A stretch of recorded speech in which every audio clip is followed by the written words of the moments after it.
I'm a member of Karura Chapel.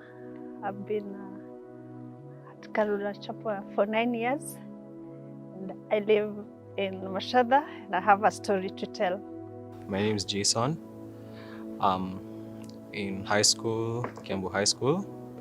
I'm in Form 3 and come to Karura Chapel. I've been here for more than 9 years. I got sick in 2017 in May, and I was diagnosed with brain tumor, whereby before then I had struggled with headaches for too long. But that particular day, it is when I was told I had a tumor in my brain, which was not too big, and it wasn't an easy news to take. So the struggle started that time I was told I have it. For one, I didn't know I could be strong to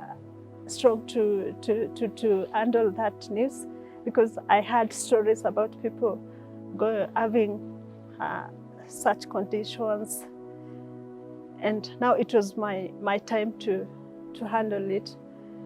For me, it was all about God. As I went along to processing the sickness of brain tumor, my back got attacked and I could not walk. I could not get out of bed without being assisted, and I had to start therapy. So that is now it was the worst moment, more than having the brain tumor, because I could tell how I could feel I'm bothering people at some point, because lazima kukuwe na mtu mwenye ananisaidia kutoka kwa kitanda, going through the stairs. That time we were living at third floor. That particular morning when I to be taken to Kenyatta, I was preparing Jason to go to school. By then he was in class 6.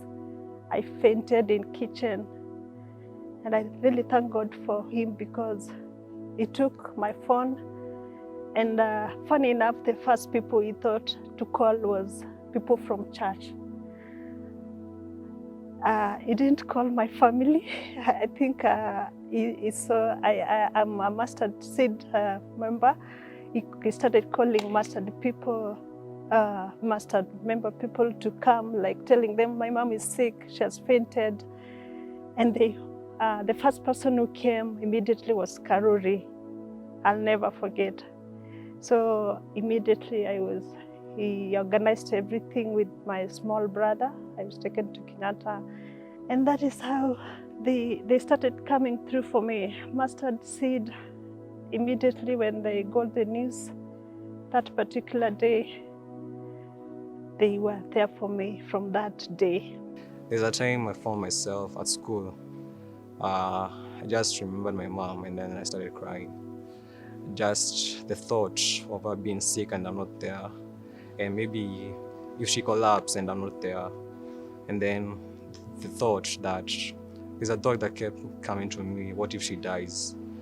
And she just kept me down, but God has been with me throughout the primary year and the high school year, because when I joined high school, there's been a lot of challenges. My mom could not provide, but there I knew God can provide, because when my mom said that she cannot pay the school fees, Tumaini came and paid my school fees. CLG came, paid my school fees, and up to now, I've never gone through a time without paying school fees, and I know that's God. God has been with me. God has provided for me. He has been with me. God's plans never change. I know He has good plans for me, for the future, for my mom. And the CLG as well, coming through for us. Every day they visited, they came with food. There's no day any of them came empty-handed. Like we had more than enough, even more than enough before that, how I was sick. Like he provided more for us kuliko vile ilikuwa before when I was under normal circumstance.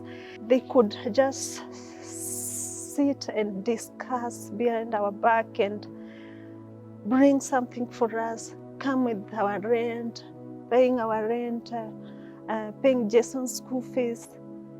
And for me, that kept me very strong. 2022, I started becoming sick, and people I didn't know, like Betty, we were working on Jason how to get her scholarship, and that is how I got to know Betty. And she came through for me. And when I went for my scan for my for MRI in May, somebody I don't know, even today I've never known, he volunteered to stand with me. He got me a doctor at Hempisha who stood with me, who was paying my consultation, which was 5,000 every time I visit. And he volunteered to pay my medication, which was costing more than 12,000. And I really wanted to know that person who was paying for me, but Betty told me he just wanted to do it because God had sent him to pay for me. I remember there's a time I found myself telling Jason, I'm dying. I'm not, I don't feel like I will make it. So that feeling of being in that sick bed and Jason, and like, how is he going to make it in life without me? But God reminded me every day, like, Jason belongs to him, not me. But it took too long for me to accept that because I could see him very strong. God never leaves you. God never leaves his children. He always loves his children. God can use people you don't know to provide for you, because even when I was 6 years old, not know people, but when my mom got sick, I saw many people flooding into our house, providing for my mom, and that gave me the encouragement to move on, knowing that my mom is in good hands. My mom is in the hands of God. I remember when my mom came from up country and saw the team of Mustard and Karura, the church coming through for us. My mom was really shocked. And she talks about this church even up to date. Like, I've never seen a church like that. I've never seen people coming through for their brethren like I saw in that church. So for me, I was forced to be strong by what I saw from the members of this church. I just want to tell people the things we go through, they're not like punishment. Yeah, it is not like punishment. God is still working with you. It is really a good thing to be in church.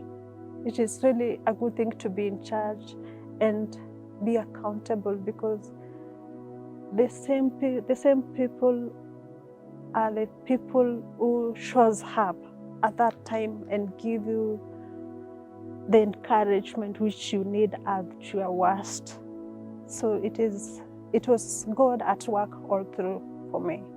For the people He has brought into our lives, the mustard seed, they are our family.